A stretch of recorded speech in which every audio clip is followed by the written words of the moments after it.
Good morning, everybody. Lee Brower here. Welcome to this week's edition of Meaningful Monday. I am grateful to be here and I am glad to be here. Let's make this week meaningful, shall we? You know, what role does our past play in making our future even more meaningful? I'm going to leave that open-ended. I want you to think about it.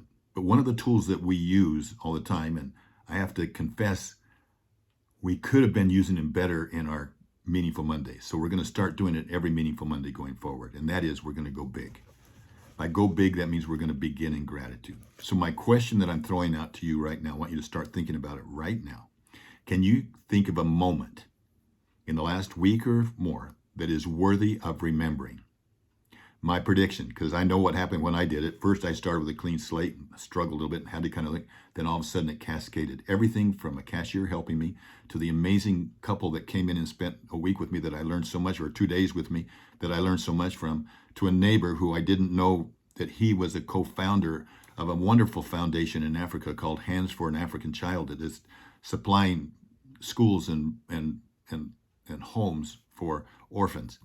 And you just start looking at everything, small and big, and even the bad things that we can learn from. So think of a moment, not broad, like I'm grateful for my health or I'm grateful for my family. That's easy. Think of a moment that is worthy of remembering. Pause. Hit the pause button on this and take the time to do it. Can I share one of mine? And it's carried over a little bit, but it's a big one. It's a huge one. I think most of you know that we're creating a collaborative, co-creating with other collaborators, a collaboration called The Rivers. And that comes from contrasting a reservoir mindset with a river mindset. Many leaders have a reservoir mindset, and it's great. It creates lots of jobs. It helps a lot of people, but it's centered more on motivation. How much water can I get into my reservoir? How much shoreline can I get around my reservoir? Look at that guy's boat. I want to get a boat bigger than that. How do I get fish in my reservoir? I have to buy them. Contrast that with the river mindset. If you're a leader with a river mindset in your home or in your community or in your business, then you're more interested in flow. And as you're in flow, you attract. What do you attract? Tributaries naturally. You attract spawning beds naturally. Wildlife come to your shores naturally. While you're in motion, it's a flow. But you're also giving. You're not just attracting, you're giving. So you're irrigating pastures, you're irrigating crops. You're even creating electricity. That's the river mindset. Okay? Well, knowing that, now we've just started doing this the last few years. And Lori's been going through, my wife Lori's been going through documenting her journal and her son Nick's blog. He passed away in 2011. His whole experience of 4 years living with cancer. Now, the river wasn't in our vocabulary at the time. However, she sent me the following blog that he posted in 2009, shortly after he had relapsed. And here's what it says. It's crazy how much the river can teach you about life.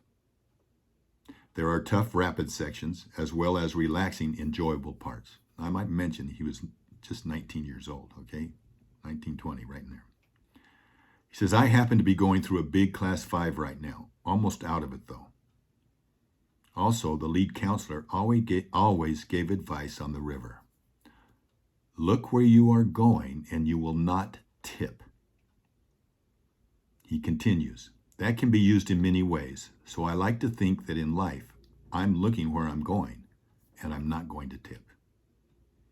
So my message for today, number 1, make sure you go big. Number 2, look where you're going, and you won't tip. And I'm going to leave you with a challenging question. We call them an empowering question. This is a question that you can ask yourself every day. So every day for this coming week, ask yourself this question. What one distraction can I eliminate from my life so I can stay focused on where I am going? What one distraction can I eliminate from my life so I can stay focused where I'm going?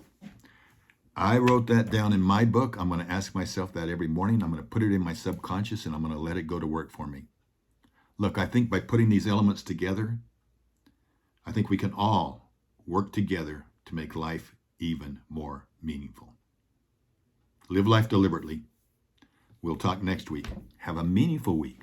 You know how to have it now. Go big, capture, stay focused on where you're going, eliminate that one thing from your life so that you can stay focused on down the river on where you're going, and you will not tip. We'll talk next week. Bye-bye.